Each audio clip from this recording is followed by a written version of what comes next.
Eu sou o Júlio, eu vou ser o mediador dessa mesa de hoje. O nome da nossa mesa... Olha, fugiu a mesa. Literatura e Educação, Eixos Transversos. Tá? Eu sou professor de Biologia, sou formado em Biologia, com mestrado em Ensino de Biologia, e também atuo na literatura com o Grupo Longarinos, mas eu não vim falar de mim, a gente veio falar desses dois autores maravilhosos. Aqui do meu lado esquerdo temos Luana Tolentino. Ela é nascida em Belo Horizonte, ela tem mais de 10 anos de experiência lecionando História em escolas públicas da periferia da cidade e da região metropolitana. Ela é autora dos livros Sobrevivendo ao Racismo, Memórias, Cartas e o Cotidiano da Discriminação do Brasil, da Papiros, e Outra Educação é Possível, Feminismo, Antirracismo e Inclusão em Sala de Aula, da Mas Edições. A aluna é doutora pelo Programa de Pós-Graduação em Educação da Universidade Federal de Minas Gerais, o UFMG, onde atua como pesquisadora do Núcleo de Estudos Interdisciplinares da Alteridade, o NEIA. Professora de História da Educação Básica desde 2008, tem se dedicado à formação inicial e continuada de professores. Além disso, Luana ela é mestre em Educação pela Universidade de Ouro Preto.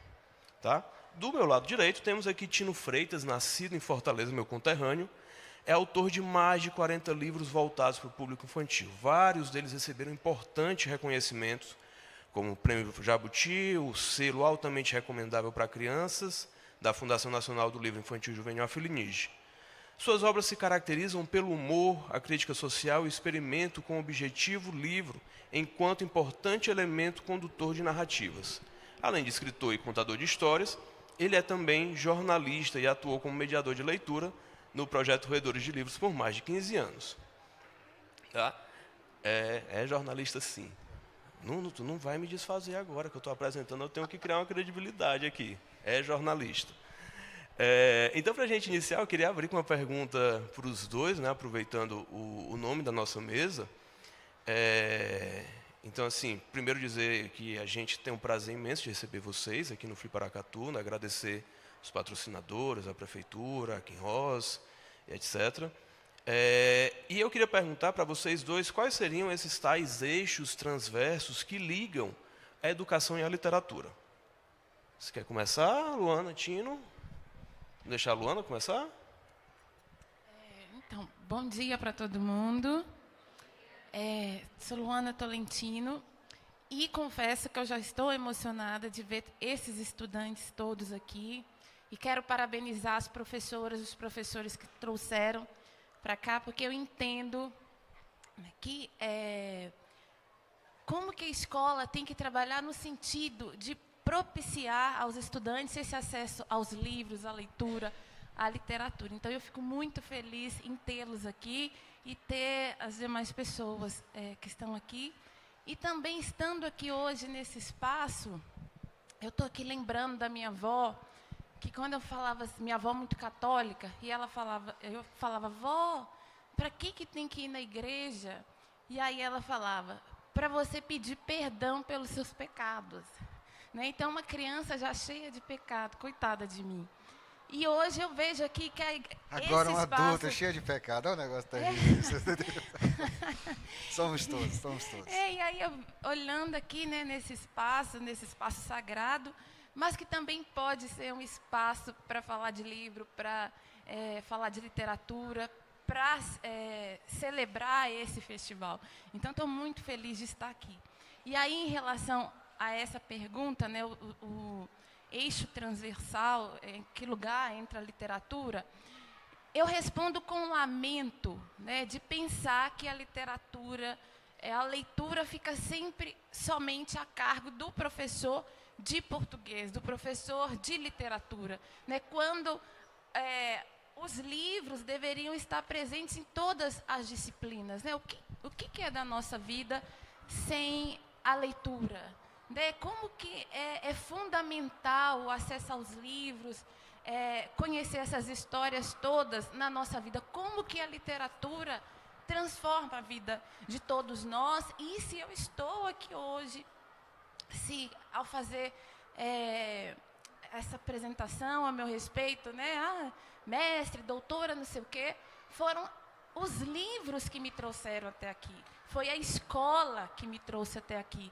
Então, falando isso muito para vocês que estão na educação básica, né? Uns estão no final, outros estão começando, como que os livros me salvaram, como que a literatura me salvou, como que a literatura me ajudou a resistir a uma das piores coisas que existe nesse país, que é o racismo. Então, quando eu tinha acesso aos livros, eu pensava assim, Luana, sua vida não vai ser assim para sempre. Se você estudar, essas coisas todas vão passar. Não passaram completamente, mas me trouxeram até aqui. Então, eu acho que a gente precisa assumir um compromisso de pensar a literatura como prazer, como algo que transforma, como algo que liberta. E não só como algo que a gente acessa para fazer prova, para tirar nota boa, para passar de ano, né? Então, que esse evento, inclusive, nos impulsione a pensar isso. O livro, a literatura, a escola como lugar de libertação, como lugar de transformação, como lugar que a gente tem um ponto de partida, mas nos leva a lugares imagináveis, né? Então, quando eu tinha a idade de vocês, eu sonhava com isso tudo. E como é bom pensar que esses sonhos se concretizaram por meio também da literatura. Poderoso, é um tanto disso aí mesmo. Bacana. Eu gosto de pensar assim que eu tive muita sorte, porque a minha família, embora seja uma família... Meus pais são de Baturité, é uma cidade a 100 e poucos quilômetros de Fortaleza, uma cidade mais rural, e o meu pai e a minha mãe, das famílias deles, foram os que conseguiram sair da cidade, alguma coisa, e depois a gente foi ter... A minha infância se deu na Bahia, e na Bahia, numa cidade do interior da Bahia, chama Sobradinho, tem uma usina hidrelétrica lá, e na escola que a gente tinha lá, não tinha uma biblioteca para as crianças, não tinha uma livraria. Em frente ao colégio tinha uma banca de revista. E o meu pai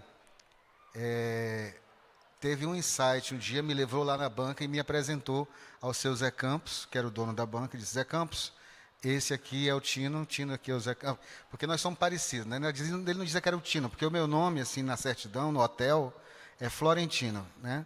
Então, o Tolentino com Florentino, a gente tem alguma coisa aí linkada aí nessa brincadeira.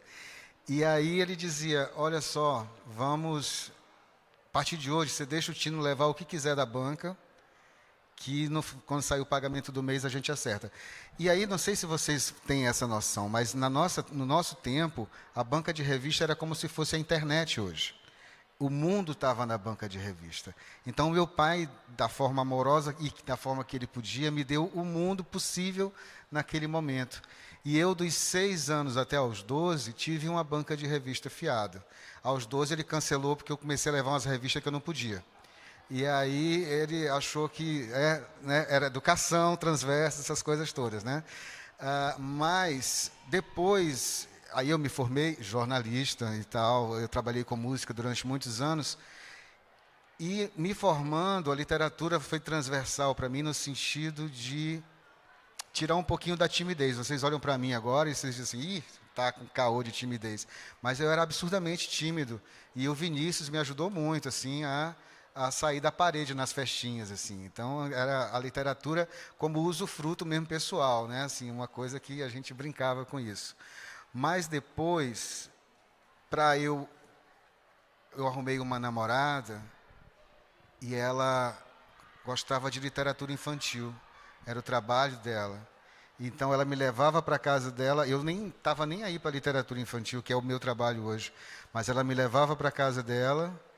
E aí ela ia se arrumar para o cinema, ela passava assim uns 40 minutos para se arrumar, mais às vezes, e me deixava naquela sala cheia de livros de literatura infantil. E aí eu, estava meio, não tinha ainda esse negócio de 4G, não sei o que, tal, o celular do jeito que é hoje. Eu ia pegar um livro e me descobrir. E me descobri leitor, adulto, gostando dessa literatura, e me descobri com o desejo de fazer esses livros. E aí eu fiz o meu primeiro livro em homenagem ao meu filho. Meu filho chama Pedro. E o Pedro, quando era pequeno, ele sempre, aliás, até sempre tirou boas notas, 9, 10, 9, 10, 9, 10, 9, 10, sempre foi chamado para muita coisa também. Por exemplo, ele foi convidado a sair de 3 escolas. Então, o Pedro carrega essa alegria no currículo dele. Hoje é engenheiro, enfim, está trabalhando, deu tudo certo, porque também dá tudo certo, gente. A coisa vai, né, vai indo. E em homenagem ao Pedro, eu escrevi o meu primeiro livro, que ele, aqui às vezes parece assim, mas diz assim, cadê o juízo do menino? E aí vai para esse lugar, Júlio, da educação e da literatura como eixo transverso. Porque a primeira vez que eu fui mostrar esse livro para uma coordenadora na escola, ela pegou o livro, ela não quis ler, ela só olhou o livro assim, botou em cima da mesa e disse, para que serve esse livro? E eu não sabia para que servia. Porque era o começo de tudo, eu não tinha ideia para que servia o livro, porque esse livro não é de biologia, não é de matemática, não é... Depois eu descobri que um livro que não tem uma serventia didática, oficialmente falando, ele tem uma outra serventia, que é aquela de dizer assim, olha, nesse livro eu encontrei um sorriso. Então a literatura pode ser o lugar onde você pode sorrir, onde você pode chorar, onde você pode se encontrar, inclusive, sem precisar falar de matemática, de filosofia, de ciências. Então, a literatura infantil me deu essa musculatura de entender que eu posso ser um leitor dessas temáticas absurdas e que a gente se forma para a vida e não necessariamente para determinada disciplina. E é multidisciplinar como a literatura é. Mas acho que vamos tocar no tema que é dos mais importantes, aí acho que a gente vai acabar chegando lá, que é essa literatura do reconhecimento, da gente se encontrar nos livros que a gente encontra na escola. Acho que isso é importantíssimo também.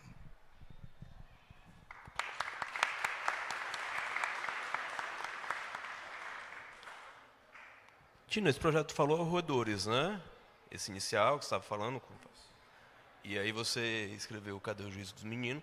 É engraçado quando a gente fala dos livros paradidáticos, né? Porque até o nome não é didático, ele é ao lado, auxiliar, e a gente, na escola, às vezes, tem um livro paradidático como uma chave de que a criança tem que ler para fazer uma ficha. Eu recebi hoje mensagem da escola com uma ficha dizendo, olha, o livro do Tomé, do meu filho, está sem a ficha, ele precisa da ficha para preencher. Então, acaba sendo complicado.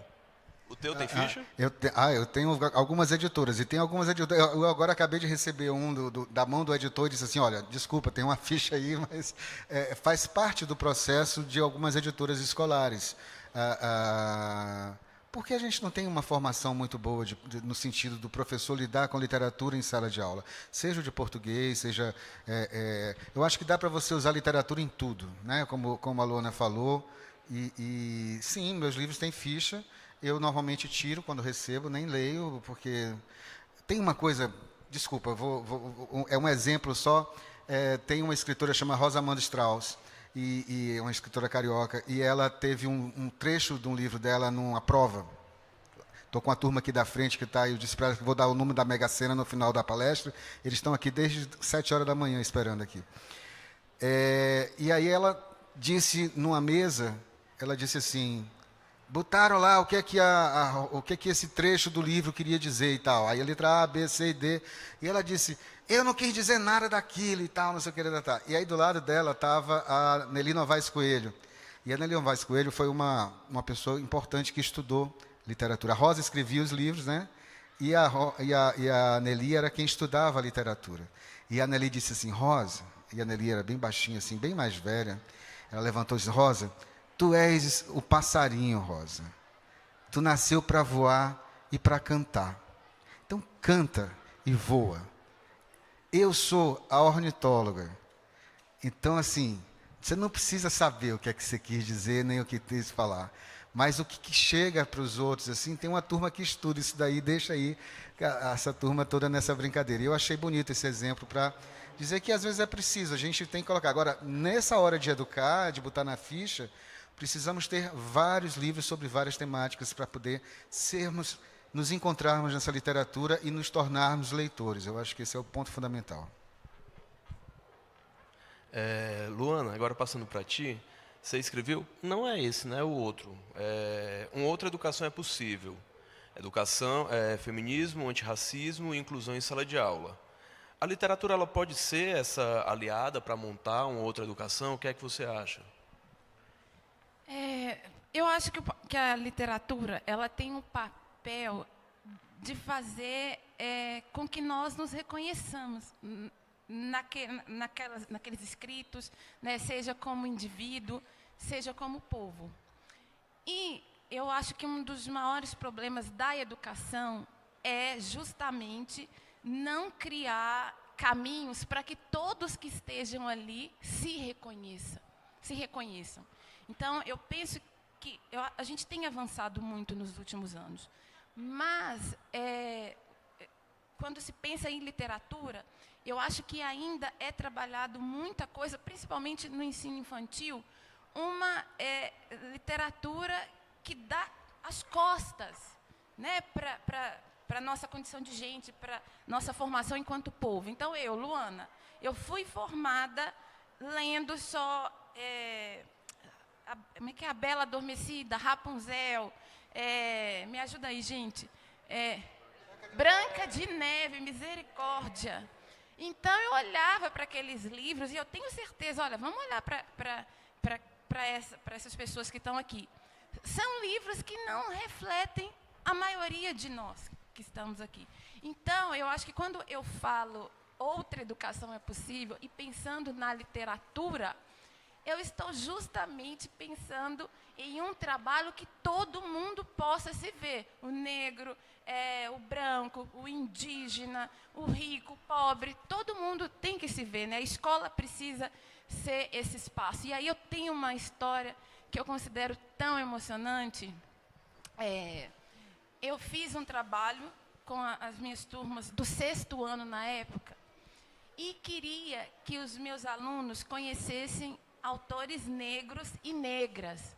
Por que eu queria? Porque esses autores, eles não costumam estar muito na sala de aula, eles não costumam estar, muitas vezes, nos planos de ensino. Então, eu queria que eles conhecessem esses autores. E, conforme eu aprendi com Paulo Freire, com o mestre Paulo Freire, o que eu fiz? Eu escrevi o nome de vários escritores no quadro e não contei quem era, não falei da cor, não falei nada disso. Mas os nomes que estavam no quadro eram todos negros, né? Aí Conceição Evaristo, Machado de Assis, Lima Barreto, Carolina Maria de Jesus, enfim, vários. E cada um poderia escolher um nome para pesquisar. E aí, no dia da apresentação, uma aluna que escolheu Machado de Assis, ela chegou para mim e falou: professora, Machado de Assis era negro. E aí, por que essa aluna ficou tão impressionada ao descobrir que Machado de Assis era negro? Porque quando a gente abre os livros didáticos, ele está muito mais para a cor do Tino, da Socorro, do que para a minha cor, né? Infelizmente, o escritor ele passou por um processo de branqueamento, justamente em razão desse racismo, que não consegue pensar uma pessoa como Machado de Assis, um homem negro, como o maior escritor de língua portuguesa. Aí foi esse questionamento que a aluna fez. E aí uma outra falou assim: professora, eu pesquisei Carolina Maria de Jesus. Ela era negra. E eu achei muito engraçado ela contar como se eu não soubesse quem era Carolina Maria de Jesus. Aí eu falei: é mesmo? E aí ela falou: professora, ela era negra, morava na favela. Ela foi até presa. Quando eu crescer, eu quero ser Carolina Maria de Jesus. E por que ela falou isso tudo? Porque ela também morava na favela. O pai e a mãe também, meu Deus, o pai e a mãe também estavam presos. E ali naquele momento, Carolina foi uma ponte, foi um espelho em que ela se viu E assim como eu, quando eu tinha a idade dela, ela viu na Carolina uma prova de que a vida dela também não seria assim para sempre. Então, eu acho que é isso, a literatura tem que ser esse lugar que a gente se vê, que a gente se realiza e cria asas, né? E sonha, e acontece, e se reconhece. Então, eu acho que é isso, né? Quando eu falo de outra educação é possível, eu estou reivindicando essa educação em que todo mundo possa se ver e se sentir realizado. Eu lembrei, desculpa, Júlia, eu lembrei, Luana, que quando eu fui saber isso depois, que eu não sabia, né? O primeiro livro que eu lembro de ter lido, tinha uma coleção da banca de revista, que chamava Taba. E a Taba vinha com as histórias e vinha com um disco. No lado A vinha músicas do Gilberto Gil, do Caetano Veloso, da Gal Costa, da Bethânia e tal. E do outro lado era a história dramatizada, gravada, né, e tal. Eu comprava todos e tal, e fui formado com aquilo. Depois eu me toquei, gente, eu hoje sou músico, escritor, leitor e tal, e eu acho que a Taba foi semente ali naquele momento. E o primeiro livro que li chamava Marinho Marinheiro, que era do Joel Rufino dos Santos.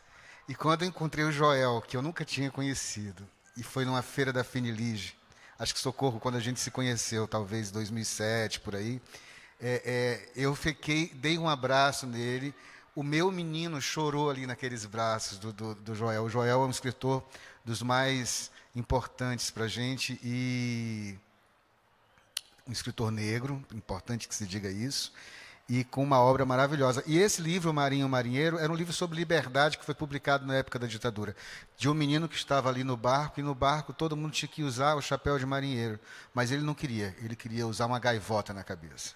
Então tem essa coisa da ave, da liberdade, e foi das coisas mais emocionantes também esse encontro.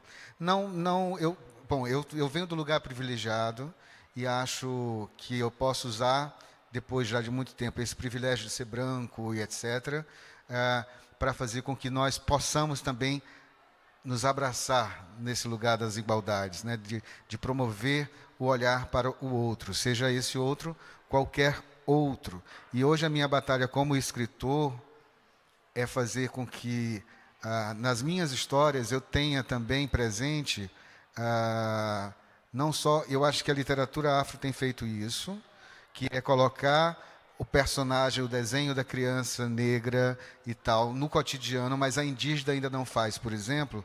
A indígena ainda está muito presa no passado, e que é importante se contar os mitos, essas coisas todas, mas é importante que eu, criança branca, leia no livro também que tem uma história onde tem uma indígena na sala de aula. Hoje, esse indígena não é aquele indígena que está lá atrás, com a pele pintada, que não tem problema, a gente vai ter essa criança hoje, mas a gente também tem essa outra na sala de aula. Então é importante que a gente possa ampliar isso e que isso esteja vivo na literatura que a gente faz hoje.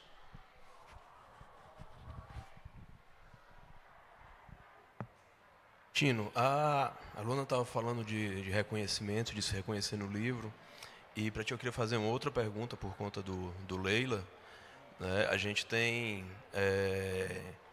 na literatura infantil, a gente tem alguns caminhos para percorrer, e aí eu queria saber como é que a gente faz para tocar em temas sensíveis, como é o tema desse teu livro, como é que a gente constrói, qual é a sensibilidade que é necessária para fazer, como é que funciona. Até o Sino gostou da pergunta, tá vendo? Tá vendo aí? Abalizada a pergunta, assim, tal. Muito bom. Olha só, a gente está falando aqui de uma coisa que foi, durante muito tempo, equivalente ao celular, à televisão, ao rádio no Brasil, no mundo, na verdade. As pessoas se comunicavam pelos sinos. Os sinos diziam a hora do dia, diziam se tinha uma visita na cidade, se tinha morrido uma pessoa, se era do sexo masculino ou do sexo feminino. Esse é um patrimônio cultural e material brasileiro e que a gente precisa preservar. Ainda tem 2 cidades em Minas que cultivam essa comunicação. O Leila, ele é um livro ilustrado pela Thaís Beltrame, publicado por uma editora aqui de Minas, chamada Abacate. e que aborda um tema que é muito precioso para nós todos, que é o abuso sexual. O abuso sexual,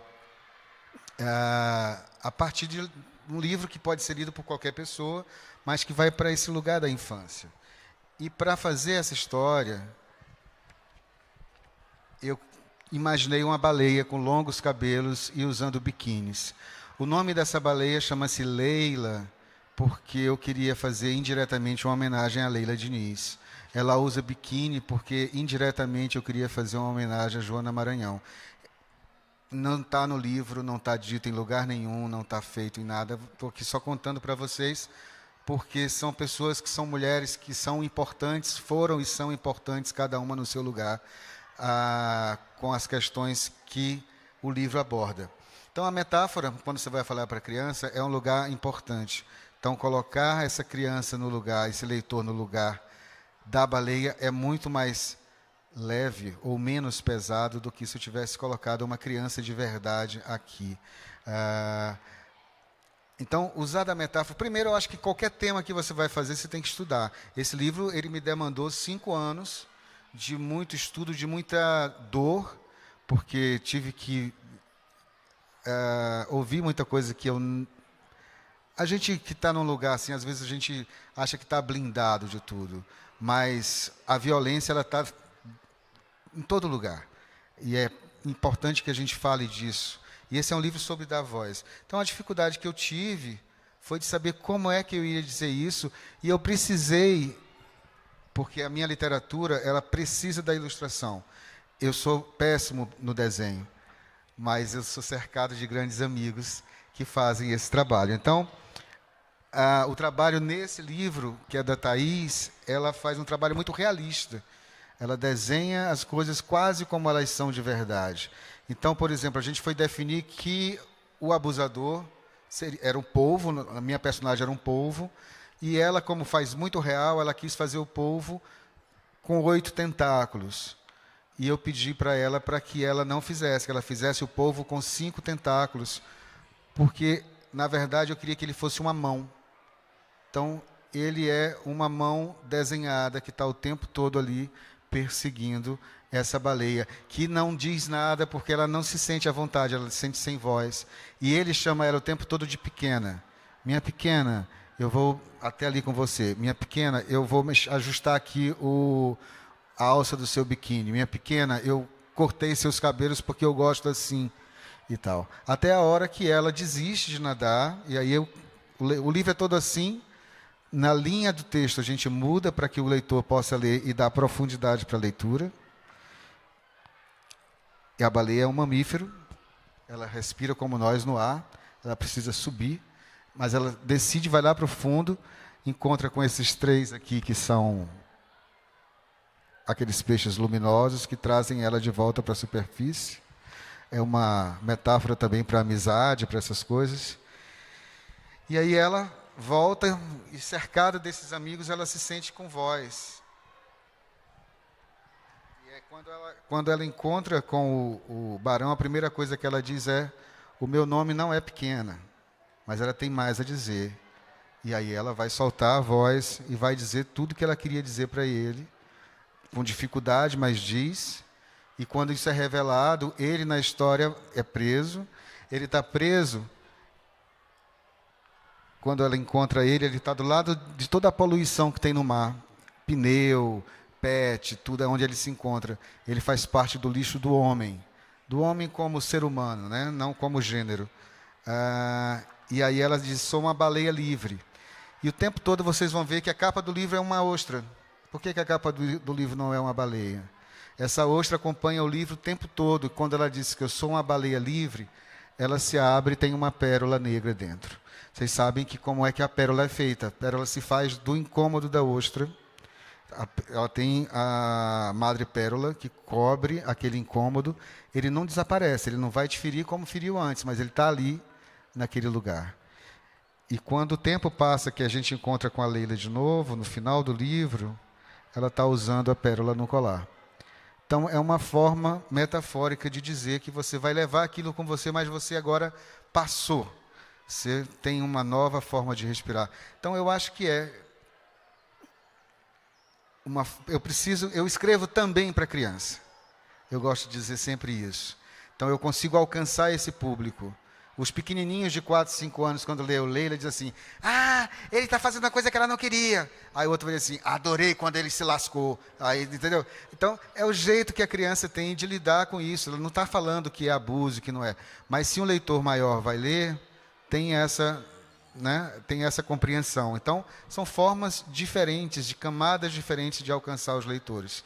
E isso, claro, se faz como se faz um romance. Você estuda para fazer, você escreve, reescreve, você, né? Só que isso dentro desse objeto que é, dessa mídia que é o livro ilustrado. Então, quando vocês forem olhar um livro ilustrado por aí, tenham um pouquinho mais de carinho de ver qual é a relação que tem entre o texto e a imagem. A gente precisa se educar também nessa transversalidade para ver o que é dito também nessa relação do texto e da imagem, no caso desses livros. Mas eu acho que é um tanto disso, é estudar, saber até onde você quer contar uma história e, claro, precisa ter talento para fazer isso, senão não é só estudar, né? Tem um pouquinho de sorte, um pouquinho de arte e um tantão de estudo, eu acho que é isso aí.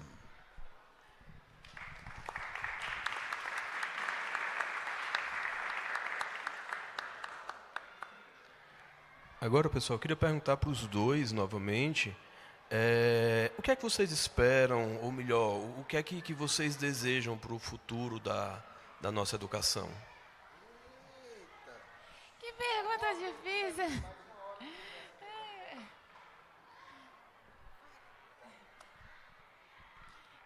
Então, o que eu espero para a educação desse país? Que ninguém fique para trás.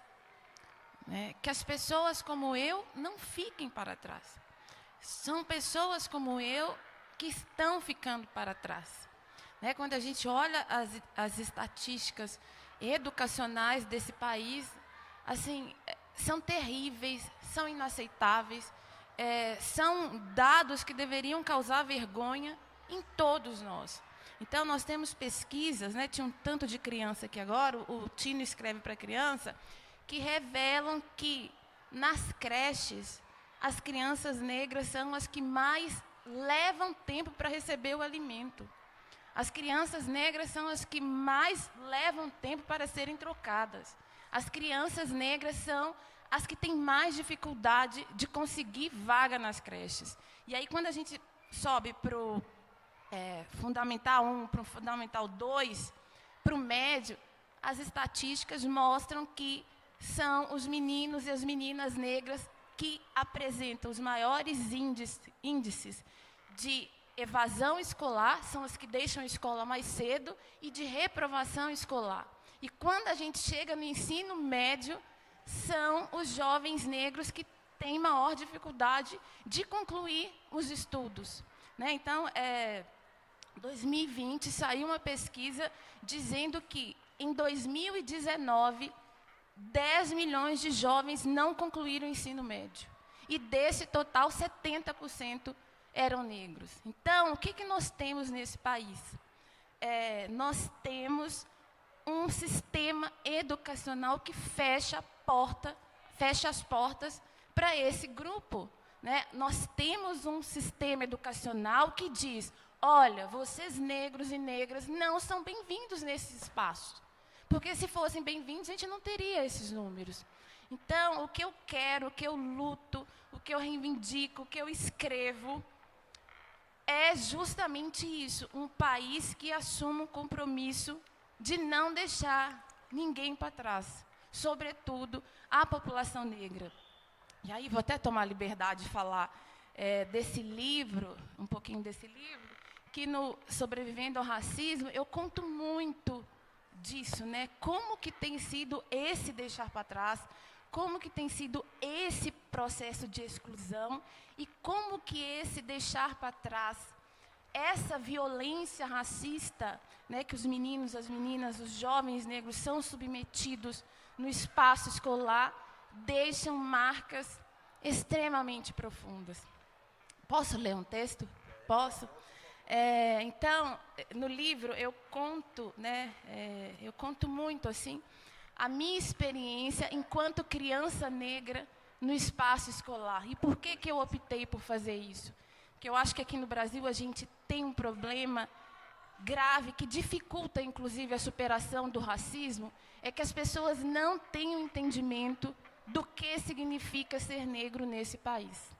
E eu queria que cada pessoa, ao ler esse livro, soubesse, né, o que tem sido a nossa trajetória aqui. É claro que uma pessoa, o Tino, ele não pode sentir na pele o que eu sinto, mas ele pode ter a consciência do que eu sinto. E eu acho que essa consciência é fundamental para o enfrentamento e para a superação do racismo. Então, no primeiro texto desse livro, né, eu gosto muito do gênero cartas. Eu escrevo cartas. A Juliana está aqui. Jamil está aqui também, que escreve carta. E gosto das cartas porque eu acho que é um gênero que tem muito a questão do afeto. E eu acredito muito também que o afeto, a sensibilização, a sensibilidade podem ser também instrumentos de combate, de superação ao racismo. Então, quando eu escrevo uma carta, né, eu me coloco ali, eu acho que de uma maneira muito profunda, e trago essas questões que eu falei. E aí, nessa carta que eu escrevi para o meu amigo Ulisses, que foi meu colega quando eu estava no pré, hoje não fala pré-primário mais, me ajuda aí, professora. Primeiro ano, como é que é? Primeiro ano, antes era pré. E foi meu colega numa festa junina, foi meu par numa festa junina. E foi um dos momentos mais dolorosos da minha trajetória escolar. Então, eu vou ler a carta para vocês, e aí eu acho que dá para a gente pensar um pouco, né, do que tem sido a nossa trajetória nesse país. Escrevi em 2019. Ouro Preto, 21 de junho de 2019. Oi, Ulisses. Espero que essa carta o encontre bem. É muito provável que você não se lembre de mim. Lá se vão 29 anos desde a última vez que nos vimos. Durante todo esse tempo, eu nunca me esqueci de você. A seu lado, vivi um dos momentos mais dolorosos de toda a minha vida escolar. Era junho de 1990, quando nossa professora levou a turma para o pátio da escola. Era hora de ensaiar para a festa junina. Como de costume, Diogo e Bruna foram os primeiros a ser escolhidos. A professora decidiu que eles seriam os noivos da festa. Na escola, tudo girava em torno deles. Acho que nunca vi olhos tão azuis quanto os do Diogo. À medida que os pares foram se formando, um sentimento de angústia tomou conta de mim. Eu não entendia porque nunca chegava a minha vez. Quando me dei conta, todas as crianças já haviam sido escolhidas. Só nós dois havíamos sobrado. Então a professora apontou o dedo em nossa direção e disse: Luana e Ulisses, já para o último lugar da fila. Vocês vão dançar juntos. Naquele momento, eu tive noção de como era o inferno de que o padre Zé Carlos sempre falava na missa aos domingos. As palavras da professora foram suficientes para que toda a turma começasse a rir e a gesticular imitando animais. Enquanto caminhava para o meu lugar, ouvi gritos: macaca, chimpanzé. Foi a primeira vez que ouvi alguém se dirigir a mim dessa maneira. Lembro que segurei a sua mão. Não sei ao certo se fiz isso para protegê-lo ou para conseguir caminhar até o final da fila em meio a tanta humilhação. Lembro que, assim como as outras crianças, você também achou graça. Imagino que para sobreviver a tudo aquilo. Permaneci séria. Lembro das minhas pernas bambas, das mãos geladas, da garganta seca, da vontade de não voltar mais para a escola. Mas o pior é lembrar que nossa professora não fez nada para nos defender. Enquanto escrevo, posso vê-la sorrindo diante de tamanha barbaridade. Quando começamos a dançar, o meu corpo, as minhas pernas, não conseguia acompanhar o ritmo da música. Depois de tudo que ouvimos, não tinha mais clima para a festa. Para piorar, no dia da apresentação, os meus pais não puderam ir. Eu me senti ainda mais só. Ao rememorar tudo isso, sinto uma tristeza imensa. Fico me perguntando em que momento as crianças aprendem que, para nos humilhar, nos ofender, para ferir nossa alma, elas devem nos chamar de macacos. Penso também que, após tanto tempo, professoras e professores continuam agindo da mesma maneira como a nossa agiu. Muitos se omitem em relação às práticas discriminatórias que acontecem dentro das escolas. Ainda hoje, as festas juninas, quase sempre os noivos, o padre, o rei e a rainha da pipoca, são crianças como o Diogo e a Bruna. Não sei se você sabe, mas desde 2003 há uma lei federal que determina o ensino da cultura e da história dos africanos e dos afro-brasileiros, e também o combate ao racismo existente no ambiente escolar. Mesmo assim, crianças e jovens negros continuam sendo vítimas de violências desse tipo. São os alunos e alunas de pele negra que mais apresentam baixa autoestima. São os estudantes negros que lideram os índices de repetência e evasão escolar. São os meninos e as meninas negras os principais alvos das agressões físicas e verbais que ocorrem nas instituições de ensino. Quando as escolas optam por não promover uma educação antirracista, elas estão sendo coniventes com a dor, com o sofrimento e a exclusão dos estudantes negros. Não me canso de dizer, quem cala consente. Atualmente, sou professora universitária. Dou aulas em cursos de licenciatura. Minha esperança é que meus alunos e alunas, ao chegarem às escolas, não permitam que outras crianças experimentem o que vivemos em junho de 1990. Poxa, Ulisses, acho que falei demais. Acabei não perguntando de você. Como vai? O que tem feito? Logo que puder, dê notícias. Como eu escrevi no início dessa carta, espero que esteja bem e com saúde, bem, feliz e em paz. Uma vida rica e iluminada é o que eu desejo a você. Um abraço, Ulisses, meu amigo, meu par, Luana Tolentino.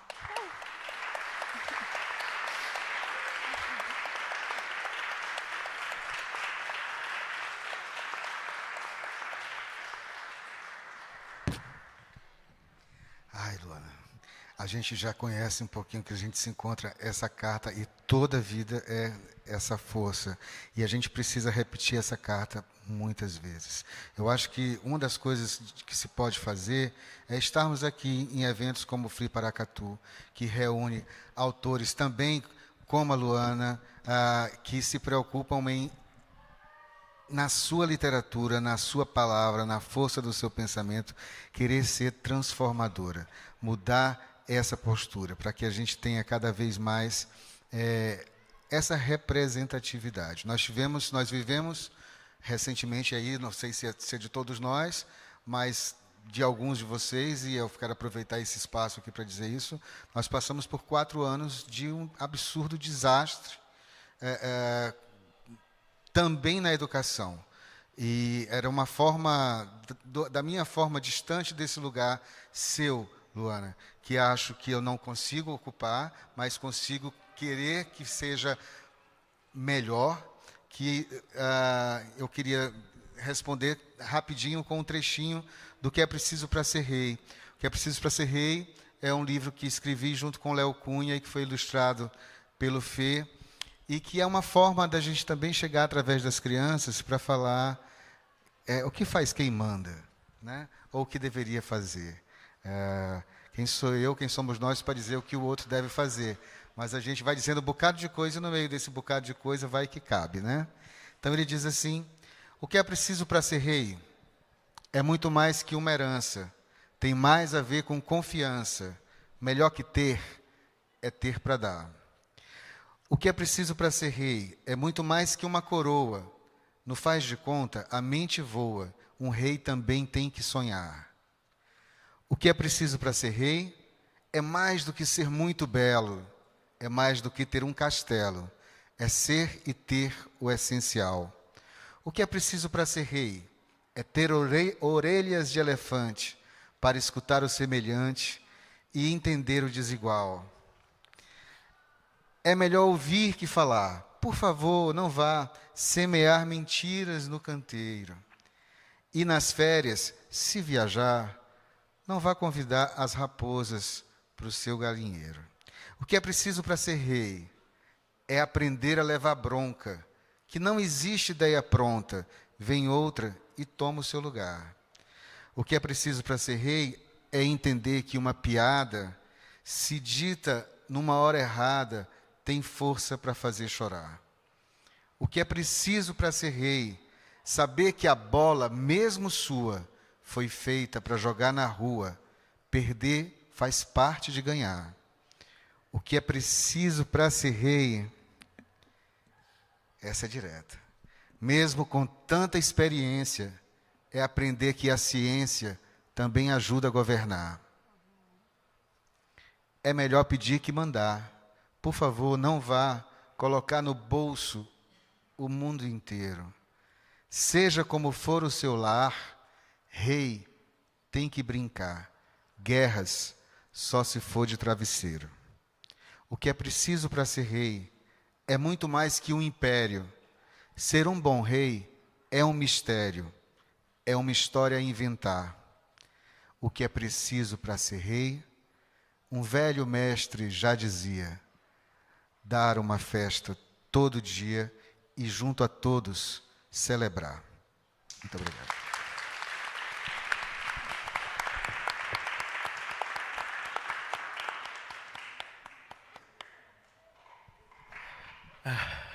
Bom, pessoal, depois disso só resta abrir para as perguntas. Eu quero escutar vocês, eu quero saber o que é que vocês querem perguntar para o Tino, o que é que vocês querem perguntar para a Luana. Temos perguntas na plateia?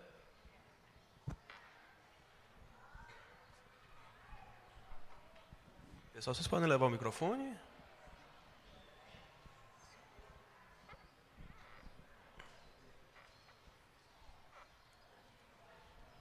Na verdade, é um convite para a Luana. Eu sou Silvana Gontijo, estou aqui completamente emocionada com vocês dois. Parabéns, Tino, parabéns, Luana. Você me tocou de uma maneira que eu não supunha.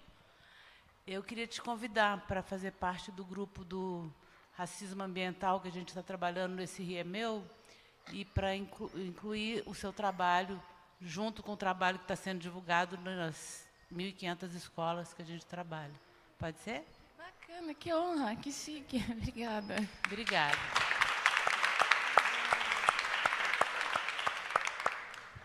Eu não tenho convite, Luana e Tino, mas eu estou emocionadíssima.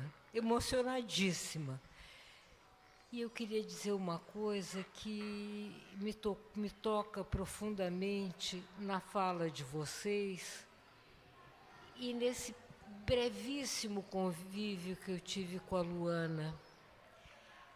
É o fato de que tanta agressão e tanta violência conseguiu gerar um trabalho que nos é trazido com gentileza, com delicadeza, e não com agressão e violência que muitas vezes acontece e que só gera uma volta de agressão e violência. Com essa delicadeza de vocês, dessa sua história tão linda, Tino, do seu modo de falar, da sua envolvente palavra, eu acho que você tem conseguido muito, conseguirá muito mais, Luana. E agora, junto com a Silvânia, vai ser para cima. Parabéns, parabéns e muito obrigada pelo que vocês fazem. E a gentileza, para mim, é uma arma poderosíssima. Não significa fraqueza, ao contrário, muita força. Muito obrigada.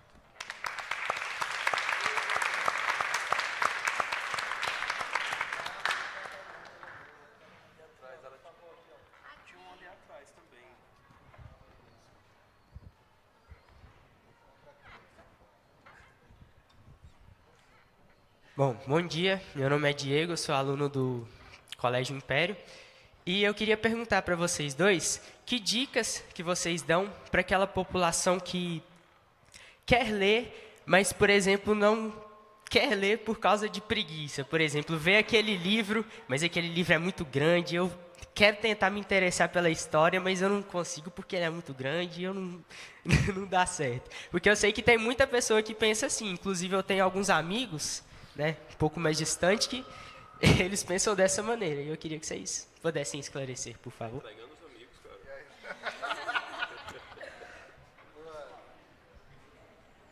Como é? Eu amei a sua pergunta. Amei.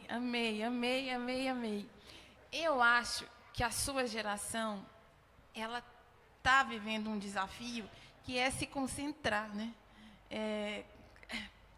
Não tem como ler sem se concentrar, não tem como. E eu acho que nós, que somos de outra geração, estamos com o celular na mão, a gente também está vivendo isso. E eu acho que um caminho é usufruir mais da biblioteca da escola, né? A maioria das escolas, eu acho que tem bibliotecas, e boas bibliotecas, né? Então, muito do que eu li, falei isso para a Paloma, né? Li muito Jorge Amado, né? O autor que é o pai dela, e buscando na biblioteca da minha escola, né? E eu acho que a escola contribui de uma maneira muito negativa nessa questão da preguiça de ler, porque o que acontece? Ou a gente lê para fazer prova, ou só para fazer prova, porque vai cair no Enem, só, né? Como se não pudesse pegar um livro pelo prazer de ler. Ou, muitas vezes, a biblioteca é o lugar que o professor, que a professora manda o aluno que apronta. Então, a biblioteca acaba sendo um lugar do castigo.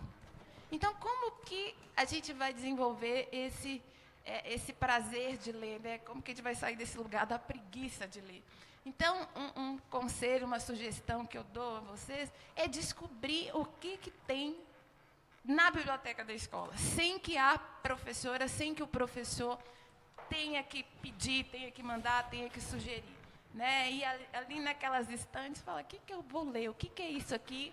E eu acho que, a partir daí, é possível desenvolver esse gosto pela leitura, pela literatura, que é fundamental para a vida, né? Como que a literatura, eu acredito muito, que nos torna pessoas melhores também. Então é isso, vamos lá dar uma volta na biblioteca e ver o que tem lá. Eu acho que tem uma coisa, além também de tudo isso que a Luana falou, que vai para os professores também, eu acho, que é que a gente precisa ouvir os alunos, saber quem tem. Eu tenho uma filha de 14 anos, e a Maria, ela me ensina coisas, sempre. Um dia desse, a gente estava conversando, ela disse assim, vou fazer um trabalho sobre o feminismo. Aí eu disse, eufemismo? Ela disse, não, eufemismo. Aí eu disse, não sei o que é isso. Você não quer dizer feminismo? Aí ela disse, você não sabe de nada. Aí eu disse, explica aí. Aí ela disse o seguinte, existe o machismo, que é onde você tem a predominância, quem tem a sorte, vamos dizer assim, né? Quem é valorizado são as coisas do homem. E a gente tem a ideia equivocada de que o oposto do machismo é o feminismo. Mas o oposto do machismo é o femismo. E existe, está lá no dicionário. E eu não sabia, nunca tinha ouvido falar. Está na hora, bicho. O último do tio, né? Vai-se embora. E aí, o femismo é o oposto do machismo. É quando o que é da mulher deve ser mais importante que o do homem. O feminismo é uma batalha, é uma luta pela igualdade de direitos. Olha só que bonito isso. Então, aprendi a ouvir o Kamaitachi com a minha filha de 14 anos. E a gente entra no carro, então lá, a turma aqui da frente já conheceu aqui, né? Então, aos professores, eu digo isso, escutem, conheçam seus alunos e indiquem os livros que, de repente, se você tiver essa relação, talvez você não leia o Ulisses, mas você vai ler Um Defeito de Cor, entende? São 2 tijolinhos assim que dá para fazer uma catedral com cada um depois. Mas entender para quem. O meu trabalho é de mediador de leitura. Eu acho que o que eu faço melhor, além de escrever, quer dizer, escrever faz parte do meu trabalho, mas eu me sinto mais competente nesse trabalho do mediador. E o trabalho do mediador, e o que o professor é esse mediador também, mais importante é o da escuta. É você ouvir o que aquele seu aluno, às vezes, nem está falando, mas ele está sentindo. E achar qual é aquele lugar. E o livro pode ser... A mulher que me trouxe, que eu me apaixonei e que me trouxe para o universo da literatura infantil, ela começou lendo escondido nos livros de biologia e de história, ela diz isso. Júlia, Sabrina, tinha uma outra também que eu esqueci agora, que eram uns romancezinhos que vinham e baratos, que no final das contas eram tudo a mesma história, só que mudava o nome dos personagens. Mas ela leu isso até encontrar o Érico Veríssimo. Aí ela se lascou no Érico Veríssimo. E ela chora falando do Érico Veríssimo de formas emocionantes, assim.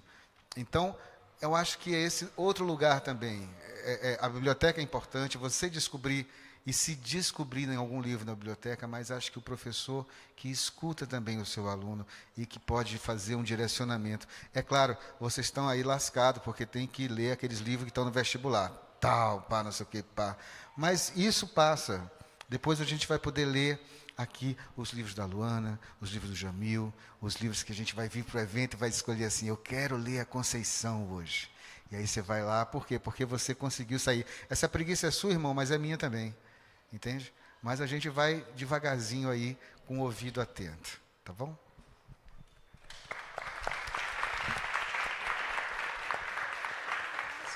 Tem uma... Aqui atrás.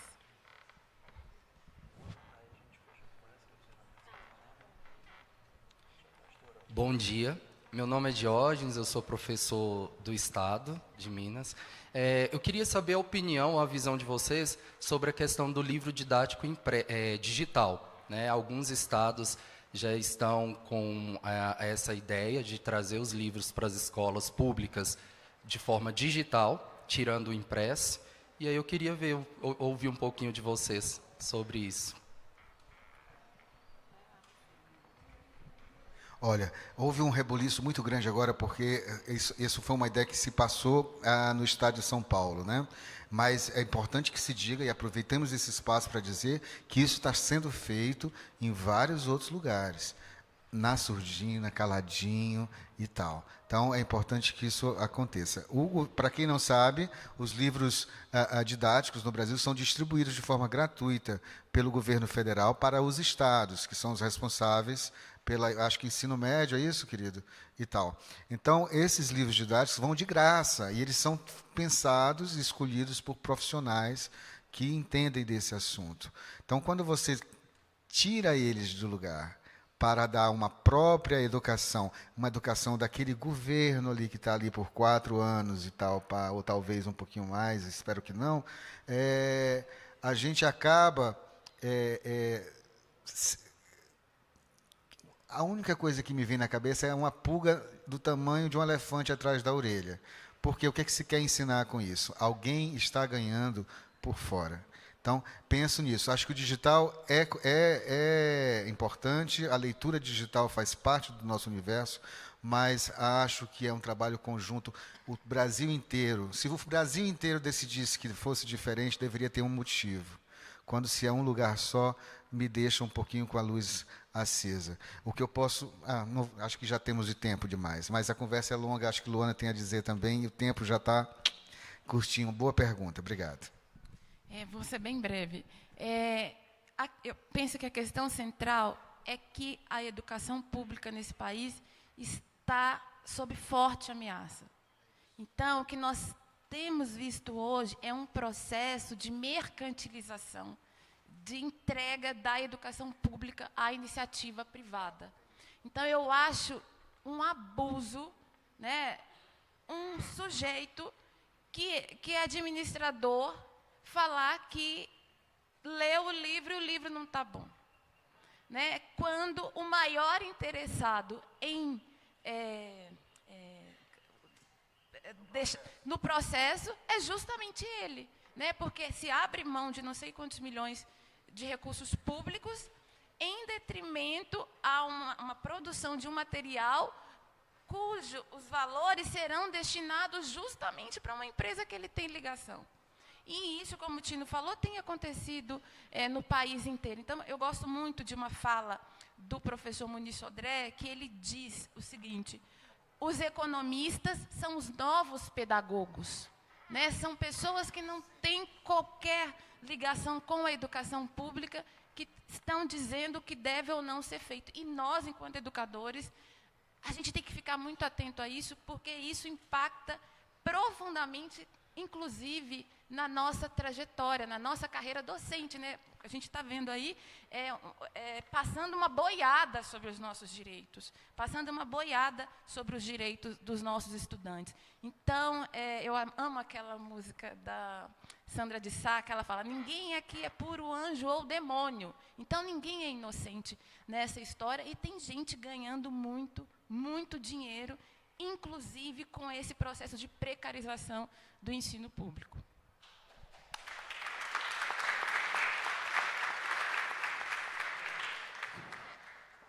Pessoal, infelizmente o nosso tempo está chegando. Eu queria, mas se vocês... Eu tô vendo, ela está tão... O Jamil deixa, não deixa, Jamil? Ela fazer a pergunta. Jamil e a Juliana. Oi, meu nome é Sabrina. E eu queria perguntar para vocês, como escritores, o que vocês acham sobre a pirataria de livros, visto que tem pessoas que não têm recursos financeiros, nem sabem onde conseguir esses livros. Olha, pirataria é sempre uma coisa estranha, porque assim, eu pago minhas contas com o que eu escrevo. Agora, eu vou te dizer assim, mostrando tela nenhuma de computador, vai conseguir fazer isso aqui que eu vou te mostrar, tá bom? Espera aí.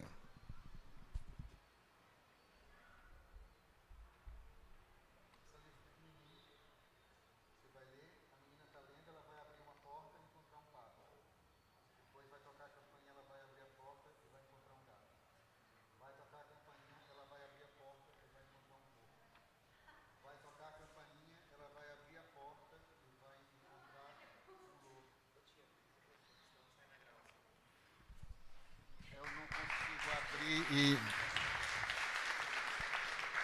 ela vai tocar a campainha, ela vai abrir a porta e vai encontrar uma vaca. Tá? O digital não vai fazer isso. A outra coisa que o digital não vai fazer, nunca, a gente tem que lutar pelo acesso ao livro. É diferente da pirataria. Tá certo? Então, fazer com que você tenha condições de comprar o livro ou de que o livro chegue até você através das bibliotecas, através de outros lugares. Eu entendo a logística, entendo que a gente pode aqui abrir uma discussão sobre o preço do livro. Uma discussão, tá? Mas a sensação de você pegar um livro, de você ler, eu não vou nem falar do cheiro do livro, porque aí já vai para um outro lugar, que é o afetivo, mas você marca ali, né? É diferente, é outra coisa. A bateria não acaba, entende? Mas entendo, nós precisamos democratizar mais o acesso ao livro.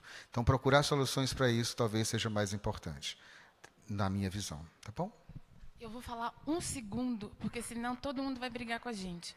Mas, em relação à sua pergunta, essa questão da pirataria, né, que é algo que a gente tem que refletir, mas justamente a pirataria me proporcionou um dos momentos mais marcantes da minha trajetória como escritora. Em uma escola de Belo Horizonte, né, os alunos, a professora colocou os alunos para ler o Outra Educação é Possível, que é o meu primeiro livro. E não tinha livro para todo mundo. O que a professora fez? Tirou cópia, tirou xerox para a turma inteira. E aí isso é uma pirataria também. E aí me convidou para poder ir lá na escola, né, conhecer o trabalho. Aí quando eu cheguei lá, bem-vinda, Luana Tolentino, não sei o quê. Aqui nessa mesa incrível que a gente teve hoje. E eu queria abrir para consideração final rapidinho, 1 minuto para vocês se despedirem e contarem, enfim. O microfone é de vocês.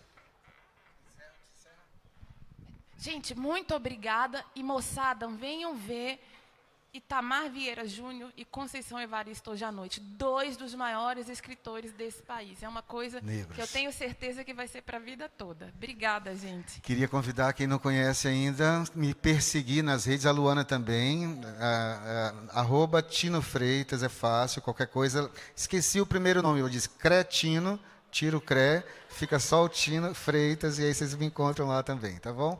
Aí, Luana, diz a rede, @ Luana Talentino. Pronto. E a gente se encontra, Júlio, que a gente quer agradecer, que foi muito bom a gente ter você conosco aqui. Obrigado, gente. Bom, boa Friparacatu a todas. Boas leituras.